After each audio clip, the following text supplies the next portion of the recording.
বাংলাদেশের বড় সমস্যা হলো তার অত্যাধিক জনগোষ্ঠী। একটা ছোট দেশে মারাত্মক বেশি জনগোষ্ঠী এবং পৃথিবীতে সবচাইতে জনবহুল একটা দেশ।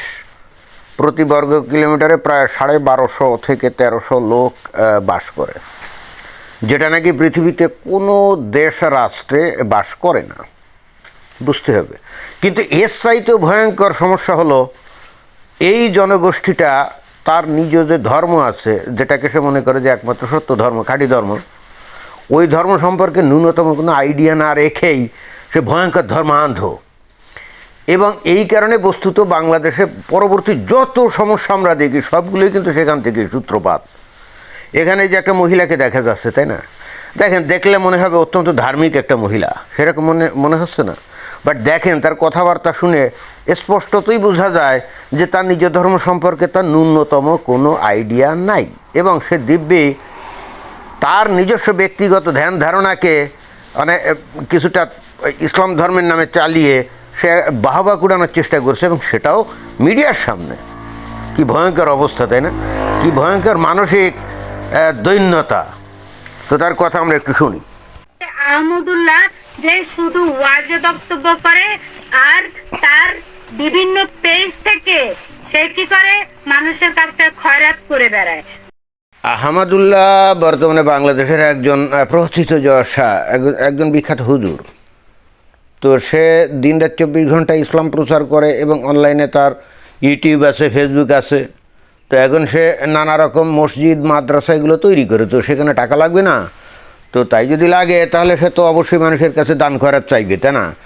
তো এটাকে দেখেন যে সমালোচনা করছে, অর্থাৎ একজন হুজুরের সমালোচনা করছে। তার কিন্তু দোজখে যাওয়ার ভয় এখন কিন্তু আর নাই। একজন আলেম বা ইমাম বা হুজুরের সমালোচনা করা যায় না, এই কমন সেন্সটা তার মধ্যে নাই। খয়রাত করে মূলত চলে। আপনারা এই আহমদুল্লাহর ওয়াজ দেখা বন্ধ করে দিন, এবং সরকারের কাছে আমি আহ্বান জানাবো আহমদুল্লাহ যতগুলো ফেসবুক, ইউটিউব পেজ আছে সব বন্ধ করে দেন। তুমি যে এমন প্রকাশ্য ভাবে এই যে আহমদুল্লাহ সাহেবের সমালোচনা করলে, একজন প্রথিতযশা আলেম, কত মানুষ তার কাছে ইসলামী ফতোয়া চায়, ইসলামী ফয়সালা চায়, আর তুমি তার ইউটিউব এবং ফেসবুক পেজ এগুলো বন্ধ করে দেওয়ার জন্য সরকারের কাছে দাবি জানাচ্ছ। এই আহমদুল্লাহ আজকেই যদি তোমার বিরুদ্ধে ফতোয়া জারি করে, তুমি কোথায় যাইবে বলো তো? তোমাকে যদি বলে যে তুমি ইসলাম বিদ্বেষী, তুমি একজন মুরতাদ, তখন কি উপায় হবে তোমার? মুখ সামলে কথা বলো হে নারী। সে একটা ইউটিউবার, সে ফেসবুকে এই ওয়াজ দিয়ে সে টাকা রোজগার করে। কোন হুজুরই না, একটা হুজুর কখনো টিকার বিরুদ্ধে বলতে পারে না। টিকা কি ইসলাম সম্মত নাকি? ইসলামে কি টিকা দেওয়া কি ঠিক নাকি? এখানে যেটা টিকা বলা হয় যে ওই 6টা রোগ আর কি, ওই যে হাম, তারপরে ওই ডিপথেরিয়া, যক্ষা, এরকম আরও কতগুলো অসুখ আছে না, যেগুলোর এগেনস্টে টিকা দিলে নাকি ওই অসুখগুলো নাকি হয় না, যক্ষা এগুলা। তো এটা তো একেবারে সরাসরি আল্লাহর ক্ষমতার বিরুদ্ধে আচরণ করা হয়, যেখানে ইসলামের মূল বক্তব্য হলো জীবন দিয়েছে আল্লাহ এবং মৃত্যু আল্লাহ দিবে, তাই না?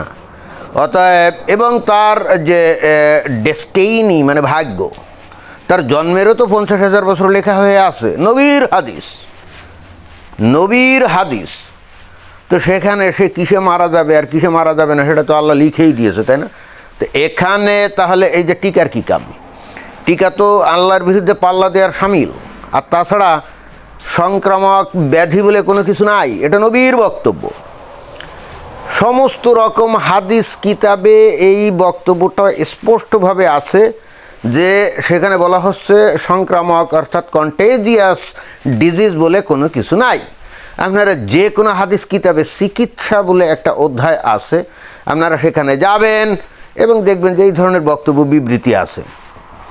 তো তাহলে এখানে এই যে টিকা দিয়ে এই সংক্রামক রোগ অথবা এই যে ডিপথেরিয়া, তারপরে এই যক্ষা, তারপরে এই যে হাম ইত্যাদি ইত্যাদি রোগের যে প্রতিষেধক বা প্রতিরোধক হিসেবে যে টিকা দেওয়া হয়, এটা তো আল্লাহর বিরুদ্ধে পাল্লা দেওয়ার সামিল।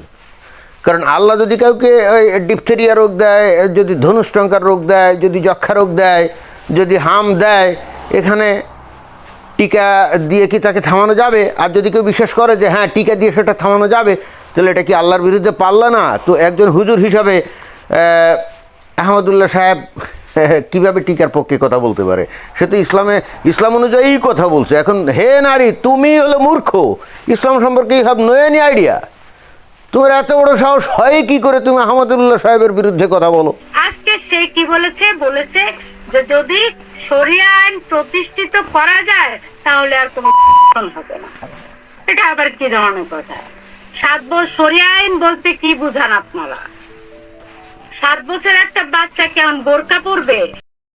কথাটা ভুল বলছে কি করে? বাংলাদেশে শরিয়া আইন চালু থাকলে সেক্ষেত্রে এই যে নাকি দোষী, এই যে 7 বছরের বাচ্চাকে রেপ করছে বা ছোটো ছোটো বালকদেরকে যে সমস্ত হুজুরা বলৎকার করে, তো সেখানে এরা ধরা খাইলে সাথে সাথে এদের কল্লা কেটে শাস্তি কার্যকর করা হবে, তাও কি প্রকাশ্যে। ওইগুলো দেখে মানুষ ভয় পাবে এবং অতঃপর এই ধরনের কর্মকাণ্ড আর করতে চাইবে না। আর এখন বাংলাদেশে কি হচ্ছে, এই অভিযুক্তকে ধরো, তারপরে তার বিরুদ্ধে মানে ইনভেস্টিগেশন করো, তারপরে তার প্রমাণ করো, তারপরে সাক্ষী সামদ হাজির করো, মানে কত ঝামেলা। তারপরে কি বছরের পর বছর অপেক্ষা করো এবং অ্যাট দ্য এন্ড কী হবে? দেখা যাবে যে অনেক ক্ষেত্রে এগুলো একেবারে বেকসুর খালাস হয়ে যায়। আসলেই তো আমরা তো বাস্তবে সেটা দেখি। সারিয়ালা চালু থাকলে কি হতো, এ দোষী ধরে নিয়ে, যেমন এই যে রামিসা না রাইসা নামে যে মেয়েটাকে ধর্ষণ করে তাকে হত্যা করে ফেলছে, তাই না? তো এ ধরা খেয়ে গেছে, তো সেই ছেলেটা স্বীকার করছে। তাহলে এত কিসের আর বিচার? সরাসরি বিচার এখন তার কল্লা ফেলে দিতে হবে একেবারে প্রকাশ্যে। হ্যাঁ, সেটাই তো। এরকমভাবে প্রকাশ্যে যদি কল্লা ফেলে দেওয়া বা ফাঁসিতে ঝুলানো হতো, তাহলে বাকিরা কি সতর্ক সাবধান হয়ে যেত না? এবং এই একই শাস্তি ওই যে মাদ্রাসায় হুজুরা যে সমস্ত ছোট ছোট বালকদের ওই যে সরু পাইপথে বৃহৎ ইমানদণ্ড ঢুকায়, তাদের ক্ষেত্রে তো প্রয়োগ করা যদি যেত, তাহলে অর্থাৎ শরিয়া আইনের অনুযায়ী, তাহলে কি দেশে এগুলো বন্ধ হয়ে যেত না? মানুষ ভয় পেত না? পেত তো। এটা তো ভুল কথা বলে নাই। আমাদের প্রতিবেশী একটা রাষ্ট্র আছে আফগানিস্তান, যে আফগানিস্তানের ধর্মান্ধরা শরিয়া আইন কায়েম করেছে।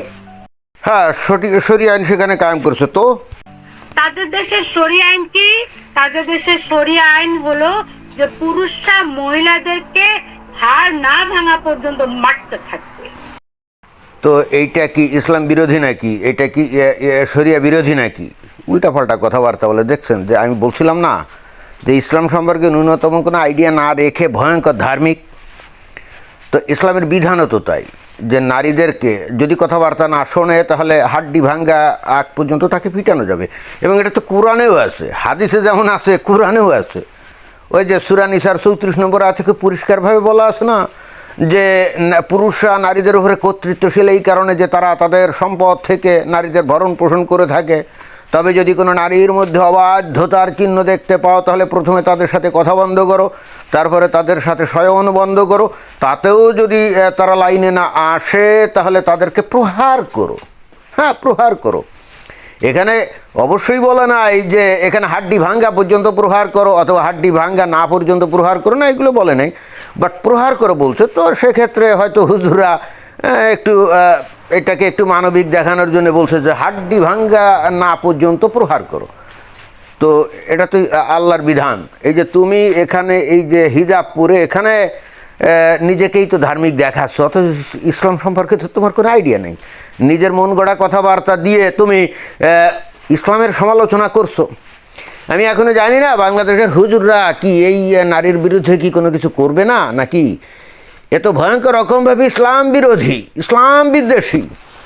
কি অদ্ভুত ব্যাপার। আমরা জানি যে আফগানিস্তানে তালেবান ওরা একেবারে খাঁটি ইসলামী শাসন চালু করছে। ওদের ওই বক্তব্য বিবৃতি বা ওদের কাজকর্মকে সমালোচনা করা মানে হলো ইসলামের সমালোচনা করা। ওরা তো কোরআন হাদিসের বিধিবিধানের বাইরে কিছু করে নেই। অথচ এই মহিলা এসে তার সমালোচনা করছে। এত বড় দুঃসাহস! এবং এখনও আমি জানি না, সে ঘুরে বেড়াচ্ছে। এখনও হুজুররা এর বিরুদ্ধে কোনো রকম কোনো ফতোয়া জারি করেনি। তারপরে তারা কি করছে? তারা তাদের ছোট ছোট মেয়েদেরকে বিক্রি করে দিচ্ছে। বিবিসি নিউজ, আমার কোনো করা নিউজ না, ছোট 7-8 বছরের বাচ্চা মেয়েকে বিক্রি করে দিচ্ছে 50-60 বছরের বুড়ার কাছে। বিবিসি মানে ব্রিটিশ ব্রডকাস্টিং কর্পোরেশন, অর্থাৎ ব্রিটেনের একটা সংবাদ প্রতিষ্ঠান, তাই তো। তো তারা কি ইসলামের পক্ষে কথা বলবে? তারা তো ইসলাম বিরোধী কথাই বলবে। আর এখানে ছোট ছোট মেয়েদেরকে, 7-8 বছরের মেয়েদেরকে 50-60 বছরের বুড়ার কাছে বিক্রি করে দিচ্ছে, এগুলো তো ফালতু কথা। আসলে তো বিক্রি করছে না, এই 7-8-9 বছরের বাচ্চাদেরকে কি করছে, ওই সমস্ত লোকদের সাথে বিয়ে দিচ্ছে। তো বিয়ে দেওয়ার সময় কি হচ্ছে, দেনমোহর দিতে হয় না? দেনমোহর দিতে হয়। তো ধরো যাক, বাংলাদেশি মুদ্রা আমি যদি ধরি যে 5 লাখ বা 10 লাখ টাকা দেনমোহর, তো দেনমোহর তো আগে পরিশোধ করতে হবে, তাই না? তো যখনই এই দেনমোহরের টাকা পরিশোধ করে দিচ্ছে, তখন ওই মেয়ের বাবা সেই টাকাটা গ্রহণ করছে। তো এটা তো বিক্রি না, এটা তো ইসলামে বৈধ। আর 7-8 বছরের বাচ্চা, এগুলো তো বিয়ে করা তো ইসলামে তো বৈধ। খোদ নবী নিজেই যখন আয়েশাকে বিয়ে করছিলেন, তখন আয়েশার বয়স কত ছিল? সমস্ত হাদিসে বলা আছে যে নবীর বয়স ছিল তখন কত, 51 না 52, আর আয়েশার বয়স ছিল 6, তাই না? এটাই তো আছে। তো তাই যদি হয়, তাহলে এই 7-8 বছরের মেয়েদেরকে যদি এখন এই আফগানিস্তানে বিয়ে দেয় 50-60 বছরের কোনো পুরুষের সাথে, সেটা তো ইসলাম বিরুদ্ধ না। আসলে এই মহিলাটার ইসলাম সম্পর্কে কোনো আইডিয়া নাই, এই জন্য এই সমস্ত আলতু ফালতু কথা বলছে। তারা এখন যদি জিজ্ঞেস করা হয় যে আচ্ছা ঠিক আছে বুঝলাম, তার নবী যে আয়েশাকে যখন বিয়ে করেছিল তখন আয়েশার বয়স কত ছিল, আমার ধারণা সে জানে না। জানলে এই ধরনের ফালতু কথা বলতো না। আর যদি জেনে থাকেও, তাহলে যুক্তি দিবে কি জানেন, ওই 1400 বছর আগে এই ধরনের বিষয় আশা ছিল, সেইটাই। আরে ভাই, খোদ নবী নিজেকে বলা হচ্ছে যে সর্বকালে সর্বশ্রেষ্ঠ আদর্শ মানুষ, যাকে মানুষ অনুসরণ করবে। তো এইটা 1400 বছর আগে যদি উনি এই কাজটা করে থাকেন, তো এই কালেও তো সেটা অনুসরণ করা যাবে। আর মুসলমানরা তো সেই কারণেই তো আসলে শিশু বিয়ে করে, বাল্য বিয়ে করে, অন্য কোনো কারণে তো করে না, তাই না? কিন্তু এর এই সম্পর্কে কোনো আইডিয়া নেই। এই যে বিক্রি করে দিল, তাহলে এটা না, এটা হচ্ছে এক ধরনের ক্রাইম। দেনমোহরের টাকা পরিশোধকে সে বলছে ক্রাইম। চিন্তা করে দেখছেন যে আল্লাহ নিজেই নির্ধারণ করে দিয়েছে দেনমোহরের টাকা দিতে হবে, তাই না? আর এই মহিলা বলছে সেটা ক্রাইম। তার মানে আল্লাহর বিধানকেই সে এখানে ক্রাইম হিসেবে উল্লেখ করলো। এর কি এ সম্পর্কে কোনো আইডিয়া আছে? এ কি আসলে বুঝতেছে যে সে আসলে যে বিষয়ে কথা বলতেছে এ সম্পর্কে তার ন্যূনতম কোনো আইডিয়া নাই? তাই যদি থাকতো তাহলে এই ধরনের কথা বলতো? আল্লাহর বিধানকে সে বলতেছে ক্রাইম। মহিলারা আদ্যপান্ত বোরকা ছাড়া ঘরের থেকে বেরিয়ে হতে পারছে না। এই এই জিনিস, একে কি আপনারা শরিয়া আইন বলেন? এই হুজুররা যদি একে শরিয়া আইন বুঝায়, তাহলে বাংলাদেশে, আমাদের বাংলাদেশে এমন তথাকথিত শরিয়া আইনের কোনো দরকার নেই। বলছিলাম না যে এই নারীর ইসলাম সম্পর্কে কোনোই আইডিয়া নাই। এই যে পর্দা নিয়ে সে কিন্তু কি ভয়ঙ্কর কথা বললো যে এই ধরনের কোনো শরিয়া আইনের দরকার নেই। নারীদের হাতের আঙ্গুল দেখা যাবে না, পায়ের আঙ্গুল দেখা যাবে না, তারপরে চোখ দেখা যাবে না, মুখ দেখা যাবে না। হ্যাঁ, এভাবেই তাদেরকে পর্দা করতে হবে, এটাই হলো ইসলামের নির্দেশ, এটা কোরআন এবং হাদিসের বক্তব্য। আর এই মহিলা এই ইসলামের কোনো বিষয় না জেনেই এটাকে মনে করছে যে এটা নাকি ভয়ঙ্কর খারাপ একটা জিনিস। চিন্তা করে দেখছেন যে আমি এই জন্য এই ভিডিওটা এই কারণে করলাম, আমি বস্তুত বুঝাতে চাইলাম যে বাংলাদেশের মানুষের মূল সমস্যা কিন্তু এখানে, ইসলামকে একেবারেই না জেনে ভয়ঙ্কর ধর্মান্ধ। যদি এরা ভালো করে জেনে শুনে তারপরে ধর্মান্ধ হতো, তাহলে মেনে নেওয়া যেত, কিন্তু একেবারেই জানে না। দেখেন, সে নিজে এখানে ঠিকই ওই যে মাথায় ওই যে হিজাব টিজাব দিয়ে কিন্তু চলে আসছে। আসলে সে কিন্তু নিজেকে ধর্মান্ধ হিসাবেই কিন্তু নিজেকে তুলে ধরছে, but she has no any idea about Islam, and she has no any idea about what is she talking, তাই না? সে যে বিষয় নিয়ে কথা বলতেছে ওই বিষয় নিয়ে তার ন্যূনতম কোনো আইডিয়া আছে, এটা তার কথা কি বোঝা গেল? আসলে বোঝা গেল না। And this is the Real problem for Bangladesh and Bangladesh people. ধন্যবাদ।